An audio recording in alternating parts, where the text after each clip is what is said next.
Welcome everyone, and thanks for making the time to join us on today's webinar. We're going to be discussing some current insights on the future of retail and your business with our very special guest, Mr. Brian Walker.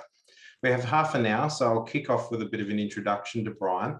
But before we do that, if you have any questions for Brian during the webinar, please put them in the Q&A section that you'll see at the bottom. There's a button there for that, and we will try to answer as many of these as we can further on in the webinar. Hi, Brian. Hi, Ben. Good to be with you. Thank you. So for everyone's listening benefit, Brian is the founder and CEO of Retail Doctor Group, which he established in 2005. Brian has steered RDG to become the leading retail consultation firm specialising in taking insights-driven strategy into award-winning implementation, working across omni-channel retail, franchise and service sectors in every retail category. Brian's a sought-after keynote speaker and media commentator, so we're lucky to have him today. And Brian's also been working with ALNA and some of our suppliers for the last 24 months on a range of industry challenges. So welcome, Brian. It's really great to have you, and appreciate your valuable time to have a chat with us today. It's a pleasure, and it's also a great pleasure to support the Association of ALNA and to talk with you and your members. Fantastic. So Brian, you've worked as an employee and as an advisor, manager, CEO, a whole range of things in a range of retail settings, including with Myer, the Athlete's Foot, Optus, Angus and Coop, KFC, Woolworths, and even Westfields. It's a pretty impressive list, as well as many other major retailers over several decades. And obviously you've been working with us now for several years, understanding news agents and lottery agents and their businesses. I was hoping you might be able to tell the members about some of your experiences over these years in retail, and what are the key differences, I guess, between these large retailers and what you've observed in small businesses like ours? I suppose the obvious first answer is scale. You know, in these large organizations, they tend to have someone down the hallway who can do this job and pass it on. And what you find in smaller businesses, the people who run them, who own them, who lead them, typically go deeper across a wider range, and their time is more absorbed in that way. But at another level, when you look at the really high-performing small businesses, you see a lot of similarities. They've got a bit of an eye on the future, very focused on customer, and not in a platitude, but they're always thinking about better ways to serve customers. They're pretty focused on their team. They're pretty focused on training and developing their team. And increasingly, we'll talk a little bit today, I guess, around the role of data and measurement. You know, customer data, that is what's purchase history and so forth of customers, inventory data. So the bigger the business, the thing that scale changes, of course, and the depth of analytics changes, but the principles are pretty consistent. Yeah, that's really interesting, and I think I definitely want to dig in a little bit more into some of those metrics and how we can best use them in a sort of small business environment, because sure. I think we know with big businesses, they're chasing that data really hard, and while the world is changing rapidly, I suppose I was going back to basics. What strikes you still as the most fundamental core aspects of good retailing? Are these still applicable today as they were a decade or more ago, or is you know, data and analytics and so on where it's really at now? Yeah, it's funny, in an interesting sort of way. It is transforming everything, but at another level, everything old is new again. You know, the really great retailers that I started with and the great leaders were very much on the core principles of being brilliant at the basics. And I think now we have the intersection of technology, and that also enables us to get faster information, to look at information more clearly, to monitor businesses more quickly. But those basic principles, Ben, still remain the same. I can recall one of the first books I ever read going way back was Sam Walton's book, you know, and he talked about the Walmart story, and he talked about know where your money's being made. So know your categories, know where your point of difference is, you know, and what you're great at. Yep. Always invest in your team, and be a bit of a showman, you know, have great theatre. And I think those principles are pretty timeless. Yeah, I think that's really interesting. I I came from a hospitality background, and then, hospitality is retail, but I think it's quite informative for retail more broadly, in that it's so important to be a host in your business, and to really, inspire your staff to also be that host when you aren't in the business. Yeah, and I think it's probably in many respects more challenging for many of our operators now than ever before, because we now live in a world where there's an online offer that customers want to see, that we know that customers spend an average of 3 to 4 hours on their smartphones, so they're big researchers now, and they're pretty informed. And so we've got, from an owner perspective, they've got to not only run their shops, their teams, got an online offer, they've got a social media offer around their point of difference and communication, and building these databases, these communities, which is a constant theme. Then they've got the accounts at night. Then they've got 7-day-a-week trading in many cases. So, the art of delegation, the art of following up, the art of running teams becomes more prevalent than ever, and the need to outsource certain functions. Like, in our business, when we first started getting into social media, a lot of it we outsourced. 10 hours a week, updating the website, and we'll come into that, updating social media, because you just can't do it all. No, that's right. And I think that sometimes bogs smaller operators down, because they live in a world where it's changing all the time.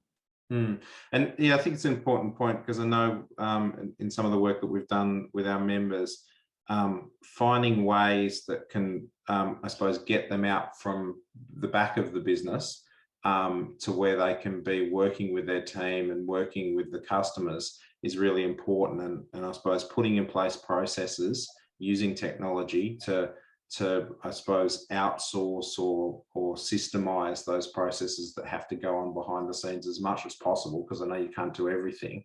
That makes a big difference to the amount of time you can actually be out there selling and building those relationships, and I think it also adds value to the business for the long term, like when it comes to selling. Oh, definitely, and I'll touch on that as well, but a lot of our businesses have got really smart digital natives in the teams, who love social media and love all these pieces. And this whole thing around, the ability to build that business, really understand the category mix, we'll come into all that. I think that's very important. Yep. So I suppose coming back to the top topic for today, which is the current insights on the future of retail, I was hoping you could share with the members, what are you seeing? What are the key insights you've recently seen in retail coming out of COVID? What are you thinking it's going to be like for Christmas trading? And then more broadly, where do you think retail is going over the next 1 to 3 years, and how's COVID impacted that? Yeah, Ben, if I talk generally about retail in the country, it's about $360 billion in sales. And what we saw pre-COVID for the 12 months prior to the pandemic was online growth on an average of around 9%. So it's an average. So some categories way higher. The higher the touch, it tended to be the lower the online ratio. And then the inverse. The pandemic really pushed it up to about 15 to 16% or thereabouts on average. And some businesses, again, doing 40 or 50% online, particularly obviously those that couldn't trade their stores. So I think one of the really key pieces to ask is, will it stay at that level? And our view is no, it won't. And we're already seeing signs of that. So the retailers that did particularly well in the COVID period tended to be home-based type retailers, tended to be pretty well set up with an online operation, and tended to be able to sort of adapt and, dare I say it, a consultant term, pivot very quickly. But in reality, the social instinct of what it is to be human determines our behavior largely. We are inclusive by nature. And as a consequence, we like people. We want to go where there's experience and there's a community feel. And so already, as shops are starting to open in retail, we're seeing bounce back, and we're seeing a really quick snapback. So the question is, how long and how entrenched will this sort of online, offline piece be? The physical store is the jewel in the crown. I'm very confident of that. And so what does that mean? Well, it means it's a more educated customer. It's a customer that can shop online, is a bit more savvy now than they were 2 years ago, a bit more educated to it. And certainly will probably still get their groceries online and get some of those rudimentary fundamentals online. But even then, I noticed the Woolworths CEO, Bram Badushi, yesterday saying it's starting to flatten. JB Hi-Fi is starting to flatten. So people are coming back into the malls, they'll come back into the shops, but I think they'll be a little more discerning than they were. They're going to look for, this whole piece around, are you a newsagent or a retailer that makes this time well spent for me as a customer? Do I engage in conversation with you? Is it interesting? Have you got new product? Are you changing the windows? Are you making it look interesting? Or will I just get your product online because it's time well saved? And I think that's one of the really key pieces here we need to think through. Yeah, I think that's interesting. I mean, I've used the Woolworths online purchasing model, and I suppose my experience of it, while it's pretty slick, we sort of tend to just use it as a bit of a top up. I don't really shop, and I find when I go to the supermarket, whether it's Woolworths or the local IGA, I find I'll spend a lot more because it's that whole retail experience, and yeah, so I find that really interesting where that's going, and fascinating that it's starting to flatten a bit, because it's convenient, but it's not shopping to me. Yeah, and fundamentally, you get a lot of agreement there. There is this divide occurring between shopping and buying, and shopping is, as I touched on, time well spent, and buying is time well saved. Now, what's also interesting in the online space is that they typically tend to be scale players. At the one end of the scale, we've got the Amazons of this world. But if we look closely at the online market, a lot of online is unprofitable, often with returns and so forth. And what we see is a lot of consolidation in that space. However, that said, the next piece of all this is this concept of being open for business 24/7. So therefore, all good businesses and newsagents in particular ideally have a trading website, and they have, or at least a locational directional website. So I can be sitting on the couch at 10 o'clock thinking, where's my local newsagent? I need a backup with some stationery or whatever. And that's available to me. Yeah, no, great. And I was going to ask you a question about that in a minute. I suppose now drilling down to what our members can probably do sooner. I mean, obviously our members, they've made the best of the challenges they've been presented with during the COVID pandemic, and I think they've done that well. There've been a few opportunities. We've seen members, and to use your consultant language, pivot. I think COVID, it's been very hard for some members. I think it's really important that we recognise that, but it did bring forward, I think, that pivot towards, right, I'm going to diversify, or I'm going to transform, or I'm going to offer new stock. And they've filled some gaps in their local communities that were there, and that's terrific. And I think that's been a really positive thing. I guess, given you've got a pretty good understanding of your industry now, what do you think is the most important things for those retailers to consider and work on, whether it's over the next 12 months or even if it's over the next 3 months? What should they be doing to set themselves up for that bounce back that hopefully we get? I think fundamentally it's about moving your customer from being transactional to spending more time and dwelling in the shop. Yep. A lot of newsagents have an experience where everything's at the front counter. It's all transactional. And when you look at the back of the store, it doesn't get visited as much. So I think it's about getting into the visuals of the store in the very short term, good lighting, good walkthrough, good category displays, brighten it up, invite people to walk the shop, and encourage people to dwell, and measure that through average sale and items per sale. And think of customers much more around their lifetime value rather than their single transaction value. So I think that's an important thing to do in the first 12 months, and many do it. The next thing is around team. Really zero in on training your team. Often you sort of get this cursory nod when you buy something from your local newsagent and you stroll out. And there's no real connection. There's no real relationship. Again, many do it very well. At the end of the day, the piece that will keep me coming back as a customer will be being part of the community and having a great relationship with my local business. And through COVID, as you touched on earlier, we saw a real rise of community. And I think that's an important thing to really work on and bear in mind. Have a loyalty program, reward people for coming back, have a basic CRM, customer relationship management platform. Start to zero in on loyalty. That's an important thing. Have good product, just have some interesting product, you know, and invite people and make it front and center. And, you know, don't be afraid to take some risks around product. Yeah, I was going to ask you about product, about what your tips are. I mean, I know we've seen a bit of a shift to local product being important, or Australian made being important again, which is terrific. What are your thoughts on that? Yeah, our studies show a very similar piece that, you know, particularly through this pandemic, we saw a lot of insights around customers really valuing and revisiting and re-engaging with their local newsagent and their local community retailer.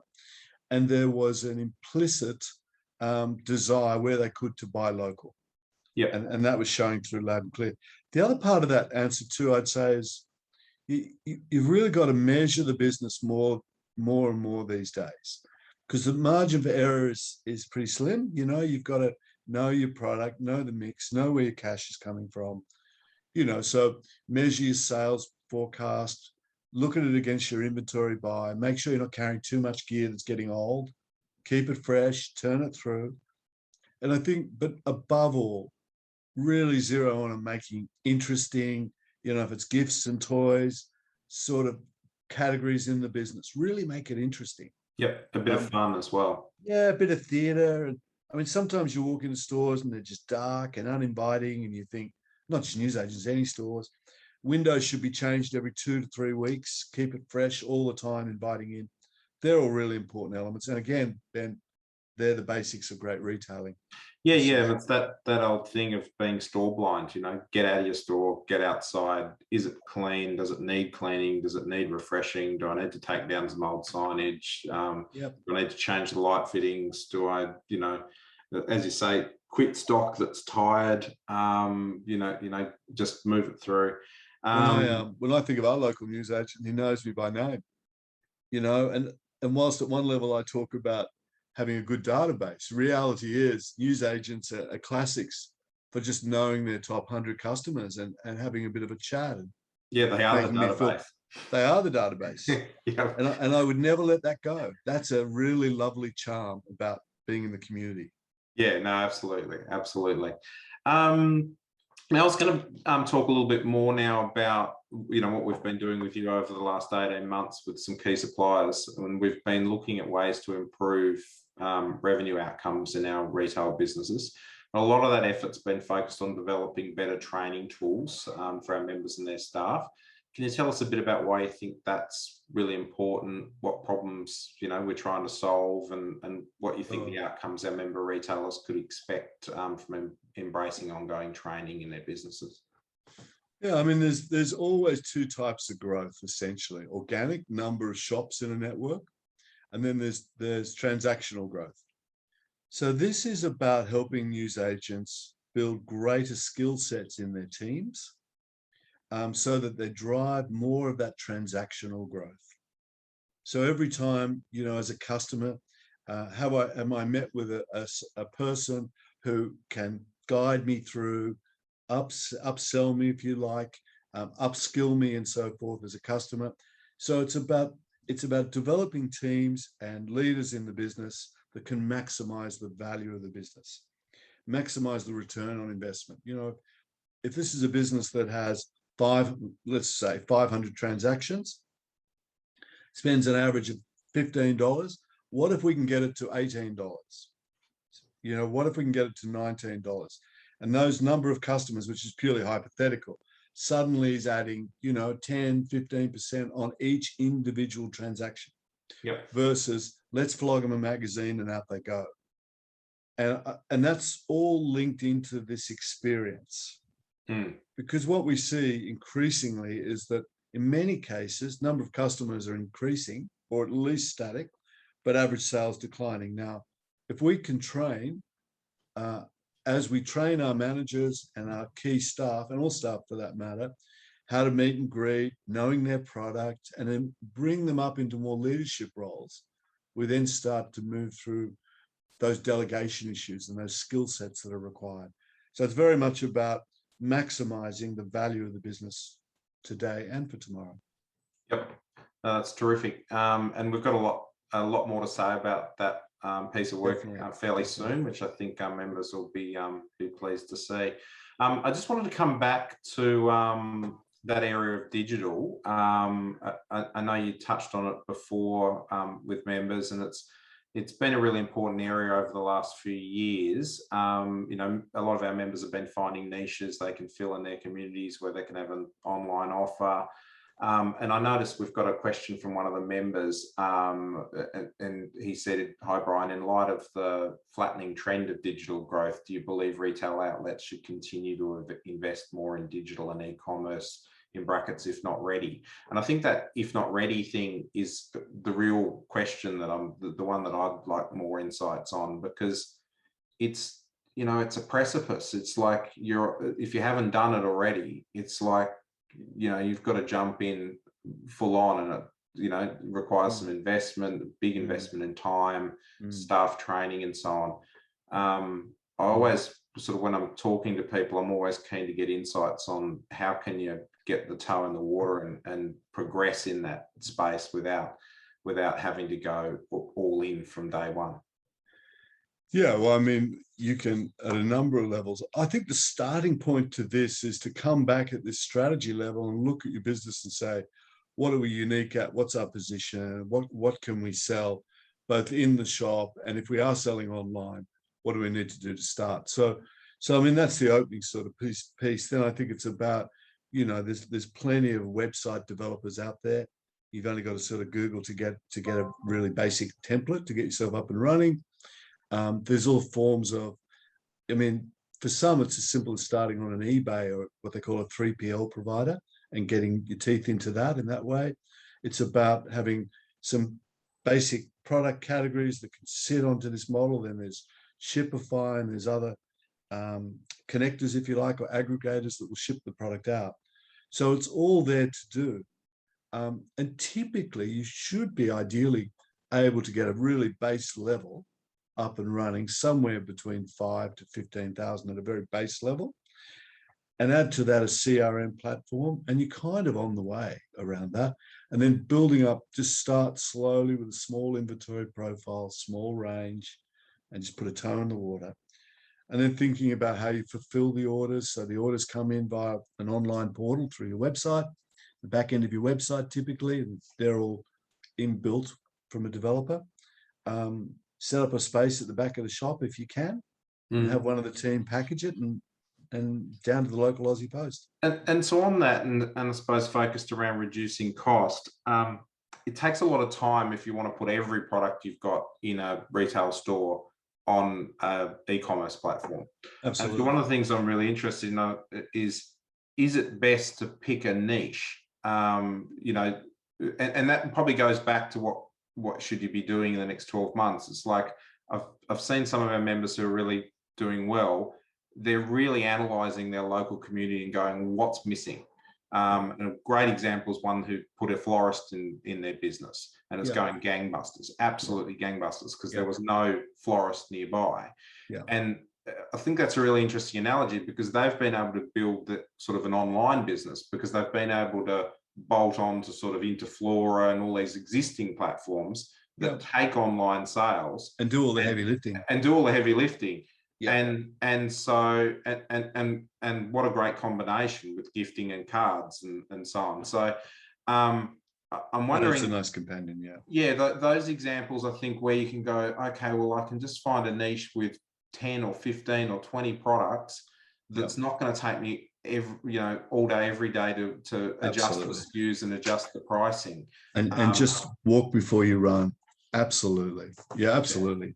And I think, this takes me back to, you're talking about that news agent who has thought about their business, looked at competitors, seen a bit of a niche, and concentrated their efforts on that niche. And I think that's exactly right. Just start slowly, either in a category or just in a few lines, and just start to build the story. Yeah, and they didn't go huge either. They went sort of just one little fridge, and they got a casual florist to come in, a couple of mornings a week to kick off. Yeah. And started to promote it and build it up. And it wasn't massive to begin with, but it is now. They've got two florists. So. And increasingly, it's having an online offer for all customers generally now is pretty well, a hygiene factor. It's kind of entry to the club. Yeah. Whether we sort of, like if we don't, often in many categories, we could be leaving 10, 15% in sales behind. Yep. And growing. So I think it is about starting slowly, but it's certainly, yes, you need to be doing it for sure. They need to be able to find you to start with. They need to be able to find you. They need to be able to have a bit of a look at what you're about. And the website itself, should be ideally a little bit about the heritage of the business, a little bit of the character and personality of the business. So a bit of narrative about you and who you are and your journey. Yeah, I mean, it's the virtual front window, of your business in that sense. So that charisma's got to come through.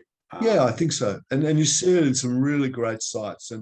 And don't be afraid on a website to, in fact, do definitely tell people where your shop is. Get people. I mean, the heart of this is to use your website to bring people into your shop, because that's that theatre that we talked about. And then your website is just an ancillary, supplementary part. But the other thing you touched on earlier, and I probably didn't do it justice, but when you look at this topic about businesses selling, when we look at higher multiples, we see a few really key characteristics. One is the businesses that attract a higher sell price have a unique point of difference. Okay, they've got something about them that's a bit different. They typically have pretty good cash flows. They've got a reasonably good profit, hopefully, but they've also got a database growing. So customer data is definitely an asset. And they have a business that is increasingly independent of the owner. That means that you or I could walk in, sign the checks, so those checks are disappearing on the Friday, and walk in on the Monday. Now, that's one of the reasons, looping back to training. That's one of the reasons looping back to have a database and have an online portal and have great theatre in the shop and train your staff and all those aspects. Because ultimately, if you're a business that's not achieving those things, you are by definition less value to a buyer and attracting less multiples. Yep. That's a really, really good point. Now, I'm just conscious of the time because we've only got a minute or two left. The last question I sort of had for you was around the work we've been doing around this industry think tank, which is for those members that don't know, it's a process that we've been undertaking where we've had a small group of suppliers in our channel discussing regularly some of their challenges, and in particular with I suppose a lens to how we can best assist our members in the future to keep their businesses sustainable, to maximize their revenue opportunities, and I suppose to build some efficiency for them. Can you tell members a little bit about why you think that sort of leadership and strategic thinking about challenges is critical for them and their businesses moving forward, and maybe what some of the concrete solutions that we've been trying to work on are? Sure. I think it's imperative in such a period of change, around the way the technology is changing the way that we think about, and in future generations. Future generations will ultimately have driverless cars. There'll be all sorts of technology infusion. Even today, the announcement of a metaverse from Mr. Zuckerberg of Facebook, all this great change, which seems so ethereal and blue sky. But at the horizon level, technology is driving a lot of change. But to get there over time, what do we need to do to protect the newsagents and our own businesses? What do we need to do to learn about what's going on, trends in the marketplace? And then how do we play that back to the newsagents and other related businesses that's going to help them be more sustainable. That's essentially the purpose of it all. So looking at the role of data is a really important piece here. It's one thing to talk about data, but we've got to have good implementable pieces that newsagents can benefit from. Training you've touched on, that is vital, and that's a key kickoff program, because what we want to do is maximize that transaction value that I've talked about and build real sustainability and strength into the newsagent's offer. And over time, make it even easier to run a newsagent by having skillful people. Thinking about brand, thinking about building of communities, the way that our supplier partners do business with us. Are there process efficiencies they can put into play that benefit our newsagents? Can they get products there quicker, faster, and more efficiently? There are a range of some of the topics with more to come. So it is valuable because any good business is thinking about the future, and we're trying to help do that at an aggregate level. Thanks for that. And look, it's been really good working with you. And I think there's some really positive things that we've got coming down the line for our members that I think will fill some of those gaps for them. And it's a credit to you, Ben, and to the team at ALNA, because there are other industry associations in this sea of change who probably aren't recognizing it, to be candid.